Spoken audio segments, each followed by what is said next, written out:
चलिए आपको सीधा लेकर चलते हैं सेबी चेयरपर्सन माधवी पुरी बुच की प्रेस कॉन्फ्रेंस में. Right, an e-presence and an e-voting option. Also, you've heard us say this before, that the REITs and InvITs now are at a certain stage of maturity, disclosure and governance that the regulator feels comfortable with. And therefore, with all the risk management measures which are in place for these instruments, we now believe that dropping the trading lot to 25 lakhs would not be inappropriate. And we are comfortable with these are obviously not retail investors, but high net worth investors coming in and at this reduced amount as compared to earlier, which was 1 crore? 1 crore. 1 crore. Also, given, as I said, the automation in the entire ecosystem, we have revised the timelines for payment of distribution to the investors for their payouts to 5 working days from the record date. This is compared to 15 days from the declaration of dividend, etc. So this is again a efficiency and optimization process which will benefit the investors. Next one is in respect of AIFs. We have two proposals which got approved by the board today. The first is again ease of doing business, where in the past it was not clear to the industry that they were permitted to borrow short-term funds in order to meet shortfalls when they call for the money from their investors. So we are making it explicit that yes, we have no problem with that, but along with the guardrails that are necessary. So for instance, ensuring that if one of the investors out of 20 has not honored the call for funds and they are needing to borrow in order to make the investment, then the interest cost of that borrowing must be borne by the investor who has not paid. It cannot be borne by all the other investors as part of the scheme. So that is a safeguard for them, and also to ensure that investors have a level playing field and different drawdown schedules are not offered through leverage routinely. There is to be a cooling off period of 30 days between every 30-day borrowing, and also this is to be exercised only as a last resort. It cannot be routinely used in order to give preferential treatment to certain investors. So the industry was quite pleased with this proposal because, as I said, they didn't know that our regulatory intent was to permit it, so they were quite happy to hear this. In terms of large value funds, we have seen that there was a risk that some of these large value funds had the risk of becoming permanent capital vehicles, which becomes a problem on account of numerous things. First of all, the investor doesn't have clarity on his investment horizon. Then there are delayed disclosures and recognition of bad assets. Liquidity becomes a problem because if the fund is continuously extended, then the investor has no exit option. And also the performance of the fund managers is not reflected correctly. So in order to take care of this, now a cap is being specified of 5 years. In terms of the funds which are already in the market today, we have found a very elegant solution to deal with it. So we basically said that you need to align with the new rules within 3 months, but you have the flexibility in modifying your base tenure. And so, for instance, if you had said 7 years plus 7 years, right? Base is 7, extension is 7, but now you can't do 7 as the extension, you can only do 5. So now you'll say 9 plus 5. So you're still okay, right? You have the right to do that so that none of the existing funds are put to any inconvenience. But going forward, over and above your base tenure, you can extend only by 5 years. Then we go on to another very interesting proposal related to investment advisors and research analysts. We are facilitating what we call a safe space for investors to be able to differentiate between regulated and unregulated entities. This is a purely optional mechanism for the registered entities. It's not mandatory. But what it will give is an ability to an investment advisor to differentiate himself or herself from unregistered entities, because the payment mechanism that through which the investor is expected to pay the fees for investment advice will be only a couple of designated entities who will facilitate this safe space. So if the investor is paying through that safe space, he knows that he is dealing with a registered entity, and he knows that the payment channel through which he is paying is a safe payment channel. So we believe that this will over time get traction, because the trust in the system will improve, and that the good players in the market who are registered good intermediaries, they will use it as a differentiator and advise their investors to really come through this route, because then they can get a lot of comfort that they're dealing with the right set of people. The next proposal is related really to the market infrastructure institutions, doesn't directly impact the investors, but this is basically a set of criteria, basic criteria on the basis of which the market infrastructure institutions will be assessed by external evaluators once in 3 years, and every year internally by themselves. The purpose here really is that a recognition of the fact that market infra institutions are not like any other normal company or listed company. They play 3 very different roles. The first is the provision of what is practically public infrastructure. It is in private hands. These are private entities, often listed, but it serves the purpose of being like a public infrastructure. So there's a huge responsibility to ensure that it functions like a public infrastructure. The second is that they are first level regulators, so they must perform the role of being first level regulators. And the third, of course, is that they are expected to be running an efficient business in a nice, efficient, cost-effective way with a lot of innovation. So all of these 3 aspects of how we expect a market infrastructure institution to be run is captured in this framework, and with the suitable weightages being given to all of these factors, so that no one aspect of the functioning of an MII skews the way in which they function. The next proposal is cyber security and cyber resilience framework, which has now been will be notified by SEBI for all its regulated entities. The 2 important aspects of this: number one, we have taken a risk-based approach, or a graded approach as we call it. We have defined 5 categories of regulated entities based on their span of operations, number of clients, trading volume, asset under management. So basically, what is the impact of this entity were there to be a cyber attack or a technology resilience problem in them? So these 5 categories are, of course, the MIIs are right on top. The qualified entities, like qualified brokers, we have qualified stockbrokers, we have qualified RTAs. So they come into the second category. Mid-size, small-size, and self-certified regulated entities.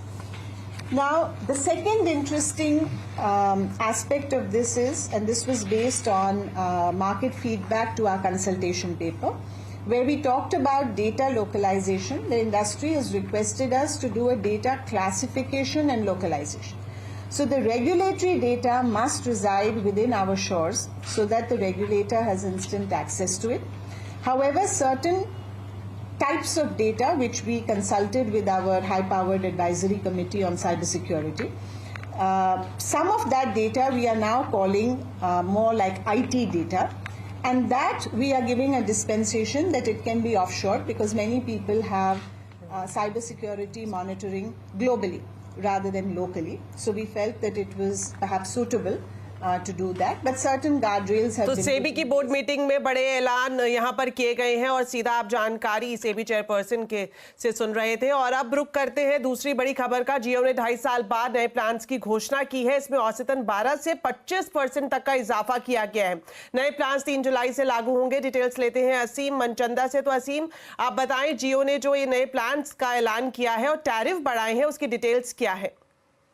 Deepali, सुबह ही हमने अपने दर्शकों को बता दिया था कि अब कम टैरिफ के दिन आपके लग गए हैं और जल्दी टैरिफ बढ़ने वाले हैं। वो अभी वही और टैरिफ अब बढ़ गए हैं। रिलायंस जियो ने 12.5% से लेकर के 25% तक टैरिफ में बढ़ोतरी की है और ये हेडलाइन टैरिफ में बढ़ोतरी हुई है। आखिरी हेडलाइन टैरिफ में बढ़ोतरी हमको दिसंबर 2021 में देखने को मिली थी। तब टेलीकॉम कंपनियों ने 20% के आसपास की बढ़ोतरी की थी। उसके बाद से लगातार टेलीकॉम कंपनियों ने कोई बढ़ोतरी नहीं की थी। टेलीकॉम कंपनियों ने बेस पैक अपने जरूर बढ़ाए थे या फिर कुछ 1-2 पैक्स के अंदर उन्होंने रिजिक किया था, लेकिन अब पहली बार टेलीकॉम कंपनियों ने खुल करके टैरिफ बढ़ाने की शुरुआत कर दी है। पहली बढ़ोतरी आपको रिलायंस जियो की तरफ से दिख रही है, जिसने कि 12.5% से लेकर के 25% तक टैरिफ बढ़ाए हैं। बाकी टेलीकॉम कंपनियां जल्दी इसको फॉलो कर सकती हैं। भारतीय एयरटेल और वोडाफोन आइडिया की जल्दी ही आपको नए अनाउंसमेंट आते हुए दिखाई पड़ सकते हैं। खासतौर पर टेलीकॉम कंपनियों ने अपना 5G का रोल आउट किया था और उनको उसके लिए काफी बड़ी रकम टेलीकॉम कंपनियों ने चुकाई थी और 1.5 लाख करोड़ रुपए टेलीकॉम कंपनियों ने पिछली नीलामी पे लिए दिए थे। और आज कल जो नीलामी खत्म हुई तो टेलीकॉम कंपनियों ने करीबन 11,500 करोड़ रुपए उसके अंदर दिए। तो टेलीकॉम कंपनियों को रिकवर करना है, अपने आरपूस जो है वो बढ़ाने हैं, तो इसके लिए टेलीकॉम कंपनियां अब टैरिफ में बढ़ोतरी कर रही है। रिलायंस जियो के जो नए टैरिफ है वो 3 जुलाई से लागू होने वाले हैं। बाकी टेलीकॉम कंपनियां भी जल्द ही आपको ऐसे ही टैरिफ में बढ़ोतरी का झटका दे सकती है। जी शुक्रिया असीम इस पूरी जानकारी के लिए। तो टैरिफ हाइक पर अब बात करने के लिए हमारे साथ है मार्केट एक्सपर्ट गौरांग शाह। गौरांग, सबसे पहले जानना चाहेंगे कि इस टैरिफ हाइक को आप किस तरह से देखते हैं?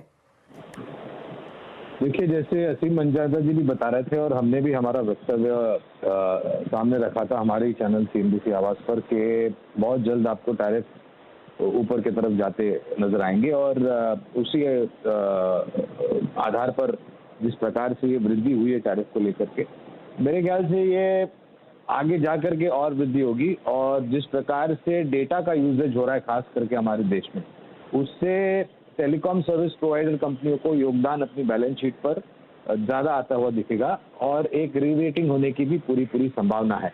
और सबसे बड़ा सेल्युलर सर्विस प्रोवाइडर जियो है हमारे देश में, इसके बाद भारती आता है और फिर वोडाफोन आइडिया। और जिस प्रकार से महीने दर महीने नए उपभोक्ताओं जुड़े जा रहे हैं, हमें लग रहा है कि एक बहुत बड़ा परिवर्तन परिणामों में आप आता हुआ देख सकते हैं। ओके, गौरांग, ये भी जानना चाहेंगे कि कल मार्केट में इसका कितना इम्पैक्ट देखने को मिल सकता है? 2 दिन से तो रिलायंस की वजह से हमने कल और आज एक नया शिखर बनते हुए देखा है और पूरा रिलायंस इंडस्ट्रीज के कंधों पर था। और इस खबर को चलते मेरे ख्याल से कल थोड़ा बहुत उत्साह आपको रिलायंस इंडस्ट्रीज के शेयर में आता हुआ दिख सकता है। लेकिन हम छोटी मध्यम अवधि के लिए ज़्यादा राय नहीं देते, लंबी अवधि के लिए, क्योंकि हम बात कर रहे हैं रिलायंस इंडस्ट्रीज की, क्योंकि जियो का कारोबार भी इनके पास है। लंबी अवधि में लक्ष्यांक के रूप में करीबन 3,300 तक के लक्ष्यांक हमने निर्धारित किए बुनियादी तर्क के आधार पर।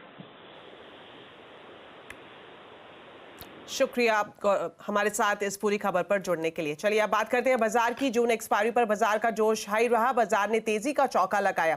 सेंसेक्स निफ्टी लगातार रिकॉर्ड्स पर रिकॉर्ड्स बना रहे हैं। निफ्टी पहली बार 24,000 के पार पहुंचा। वहीं इंट्राडे में सेंसेक्स ने 79,396 का और निफ्टी बैंक ने 53,180 का रिकॉर्ड स्तर छुआ। डिटेल्स लेते हैं सुमित मेहरोत्रा से। तो सुमित, बताएं आज किन शेयर्स में सबसे ज्यादा तेजी रही और कहां कुछ सुस्ती देखने को मिली? देखिए, पहले निफ्टी के टॉप गेनर देख लेते हैं। तो आज सीमेंट का भी दबदबा रहा। इसमें अल्ट्राटेक की एक बड़ी डील का इंपैक्ट रहा। अल्ट्राटेक में L&T इन्फोटेक माइंडट्री 4.5% चढ़ा। ग्रासिम 3% ऊपर। NTPC करीब 3% के आसपास की तेजी यहां पर आते हुए दिखाई पड़ी। गिरने वाले शेयरों में L&T में pressure, Shriram finance, Eicher motor, DV slab 0.5% के आसपास का ड्रॉप यहां देखने को मिला।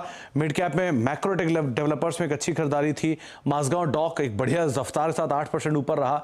कल्याण ज्वेलर्स और मैक्स हेल्थ केयर 4.5 से 5% की तेजी यहां देखने को मिली। गिरने वाले शेयरों में फैक्ट करीब 5% नीचे, एयू बैंक 4% नीचे, प्रेस्टीज एस्टेट 4% नीचे और इंडियन होटल करीब 4% बिकवाली यहां पर देखने को मिली। F&O में इंडिया सीमेंट आज लीड कर रहा था 12% की तेजी, मन्नापुरम फाइनेंस 7.5%, अल्ट्राटेक 5%, बॉश में करीब 2.5% के आसपास का उछाल देखने को मिला। और गिरने वाले शेयरों में चंबल फर्टिलाइजर 4.5% नीचे, पीएनबी 4.5% नीचे, एयू बैंक करीब 4% नीचे और हेवेल्स 3-3.5% के आसपास का ड्रॉप यहां पर भी आता हुआ दिखाई पड़ा। तो एक अच्छा सेशन, लेकिन मेजरली आज आईटी के दम पे ही मार्केट्स में अप मूव देखने को मिला। शुक्रिया सुमित इस पूरे मार्केट अपडेट के लिए। चलिए बढ़ते हैं आगे। राष्ट्रपति द्रौपदी मुर्मू ने आज लोकसभा और राज्यसभा की संयुक्त बैठक को संबोधित किया। अपने अभिभाषण में उन्होंने अगले 5 साल के लिए नई सरकार का रोड मैप बताया। उन्होंने कहा कि सिर्फ यही सरकार लोगों की आकांक्षाओं को पूरा कर सकती है। ग्रोथ की निरंतरता हमारी गारंटी है और आने वाले बजट में ऐतिहासिक कदम दिखेंगे। ये भी कहा इस मौके पर कि बजट में सरकार का फोकस रिफॉर्म पर होगा और बजट में बड़े आर्थिक और सामाजिक फैसले लिए जाएंगे। आगामी सत्रों में मेरी सरकार अपने इस कार्यकाल का पहला बजट पेश करने जा रही है। ये बजट सरकार की दूरगामी नीतियों और फ्यूचरिस्टिक विजन का एक प्रभावी दस्तावेज होगा। इस बजट में बड़े आर्थिक और सामाजिक निर्णयों के साथ ही अनेक ऐतिहासिक कदम भी देखने को मिलेंगे। भारत के तेज विकास की जन आकांक्षाओं का पूरा करने के लिए रिफॉर्म्स की गति अब और तेज की जाएगी।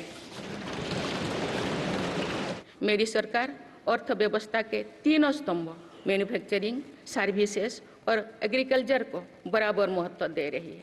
चाहे सेमीकंडक्टर हो या सोलर हो, चाहे इलेक्ट्रिक व्हीकल हो या इलेक्ट्रॉनिक्स गुड्स हो, चाहे ग्रीन हाइड्रोजन हो या बैटरीज हो, चाहे एयरक्राफ्ट कैरियर्स हो या फाइटर जेट्स हो, भारत इन सब सेक्टर्स में अपना विस्तार कर रहा है।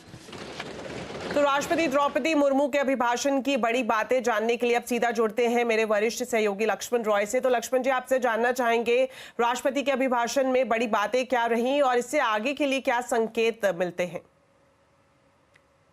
देखिए, राष्ट्रपति ने जो बातें कही उससे दो तरीके का रोड मैप निकल कर आता है। एक, जो अगले महीने बजट पेश होने वाला है उसमें सरकार क्या कुछ बड़े कदम उठाने वाली है, और दूसरा, बजट के अलग हटकर भी सरकार का फोकस किस में रहने वाला है। तो सबसे पहले बात बजट की करें तो उन्होंने साफ कर दिया है कि इस बार के बजट में सरकार आर्थिक रूप से भी फैसले उठाएगी, सामाजिक तौर पर भी फैसले उठाएगी और ऐतिहासिक फैसले उठाएगी, जो इस बात के साफ संकेत है कि इस बार का बजट काफी महत्वपूर्ण होने जा रहा है। भले ही ये चुनाव के बाद का बजट हो, लेकिन सरकार यहां पे बड़े फैसले लेगी। और रिफॉर्म के फैसले की बात जब की गई तो उन्होंने एक तरह से इशारा भी किया कि ये रिफॉर्म सोशल सेक्टर में होगा, डिफेंस सेक्टर में होगा, और एक और महत्वपूर्ण बात कि रोजगार पर उन्होंने खास तौर से फोकस दिया।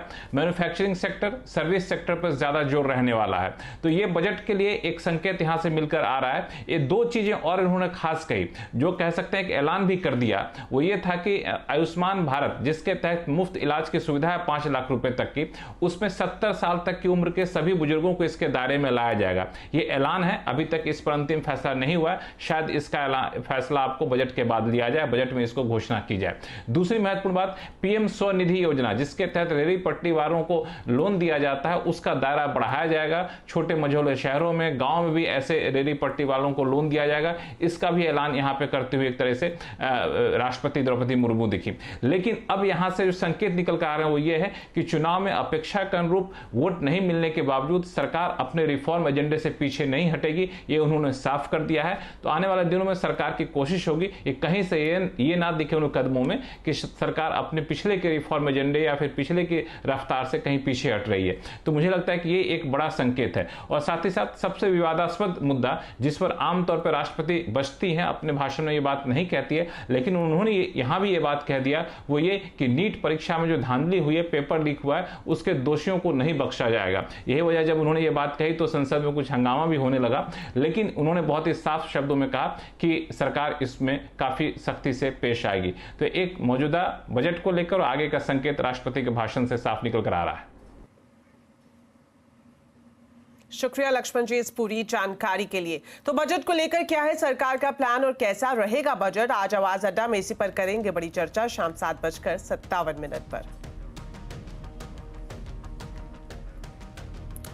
नई कार खरीदने की सोच रहे हैं तो इस समय कार डीलर से मोल भाव जरूर कर ले। ऑटो डीलर्स के पास कारों की इन्वेंट्री बढ़ गई है, लिहाजा इसे क्लियर करने का दबाव भी है। इसी का नतीजा है कि इस बार फेस्टिव सीजन से काफी पहले ही कारों पर डिस्काउंट्स आना शुरू हो गए हैं।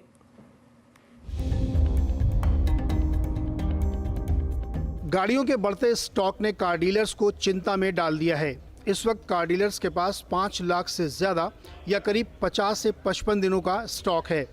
जिस क्रेडिट साइकिल का पालन डीलर्स करते हैं उसमें भुगतान ब्याज के साथ 60 दिनों में किया जाता है। ऑटो डीलर्स का संगठन फाडा इस बारे में ऑटो मैन्युफैक्चरर से बात करने जा रहा है। डीलर्स का कहना है कि या तो ऑटो कंपनियां ब्याज की लागत उठाएं या अतिरिक्त स्टॉक न दें। मूलतः सभी गाड़ियां काफी मात्रा में डीलर के यहाँ स्टॉक में, जब भी स्टॉक लेवल बढ़ता है तो मतलब ये हो गया बायर्स मार्केट हो गया। यहाँ पर आपको जो है कस्टमर कम है और गाड़ियां ज्यादा है, तो जब स्टॉक लेवल ज्यादा रहता है तो हमेशा कंज्यूमर को फायदा मिलता है। धीमी बिक्री और ओवर बिलिंग के कारण डीलरों के पास कारों का स्टॉक जमा हो रहा है। कुछ कार कंपनियां डीलरों के लिए क्रेडिट साइकिल बढ़ाने पर फाइनेंसिंग कंपनियों से बात कर रही हैं, लेकिन ज्यादा इन्वेंट्री का फायदा ग्राहकों को हो सकता है। कार निर्माता और डीलर्स आमतौर पर फेस्टिव सीजन या फिर दिसंबर में डिस्काउंट देते हैं, लेकिन इस बार डिस्काउंट का सीजन अभी से शुरू हो गया है। मारुति सुजुकी जिम्नी के जीटा वर्जन पर 50,000 तो अल्फा वर्जन पर 1.5 लाख रुपए का डिस्काउंट दे रही है। अगर आप जून में ग्रैंड विटारा खरीदते हैं तो इस पर करीब 65,000 की छूट ले सकते हैं। हुंडई की कॉम्पैक्ट एसयूवी वेन्यू पर करीब 30,000 रुपए का कैश डिस्काउंट है। एक्स्टर पर भी करीब 10,000 रुपए का डिस्काउंट चल रहा है। होंडा अमेज और सिटी के मॉडल्स पर 30,000 रुपए तक की छूट मिल रही है। इसके अलावा महिंद्रा की गाड़ियों पर भी आप अच्छे डिस्काउंट की उम्मीद कर सकते हैं। आप स्टार्ट करिए 30-35 हजार से 2 लाख रुपए तक के डिस्काउंट्स लंबे चल रहे हैं, ऐसी बात नहीं, बल्कि इस बार तो शायद जो विन 23 की कुछ गाड़ियां हैं, कुछ आपको हर डीलरशिप पे कुछ ना कुछ वो मिल जाएंगी। जो 1.5 लाख से तो उनका डिस्काउंट ही स्टार्ट होता है, 1.5 से 2 चलता है। फाडा की रिपोर्ट के मुताबिक मई में पैसेंजर व्हीकल्स की बिक्री पिछले साल के मुकाबले करीब 1% कम थी, जबकि अप्रैल के मुकाबले करीब 10% कम। अगर कारों की बिक्री में सुस्ती जारी रहती है तो इन्वेंट्री की स्थिति और खराब हो सकती है। हालांकि ग्राहक इस मौके का फायदा उठाकर डीलर से मोल भाव जरूर कर सकते हैं। रोहन सिंह, दिल्ली। आज T20 वर्ल्ड कप के दूसरे सेमीफाइनल में भारत और इंग्लैंड एक बार फिर से आमने सामने होंगे। रोहित शर्मा की टीम इस वर्ल्ड कप में जीत के सिलसिले को जारी रखने और 2022 का बदला लेने के इरादे से उतरेगी, तो इंग्लैंड फाइनल में जगह बनाने के लिए। पिछली बार जब दोनों टीमें भिड़ी थी तब दोनों टीमों के कुछ दिग्गज खिलाड़ी टीम में नहीं थे। इस बार उन्होंने वापसी की है और इसलिए सेमीफाइनल में इन धुरंधर खिलाड़ियों के बीच एक कड़ी टक्कर होने की उम्मीद यहाँ की जा रही है। T20 वर्ल्ड कप के इतिहास में इंग्लैंड का भारत से 4 बार आमना सामना हुआ है। दोनों ही टीमों ने 2-2 मैच जीते हैं। हालांकि अब देखना होगा कि आज किसका पलड़ा भारी होगा।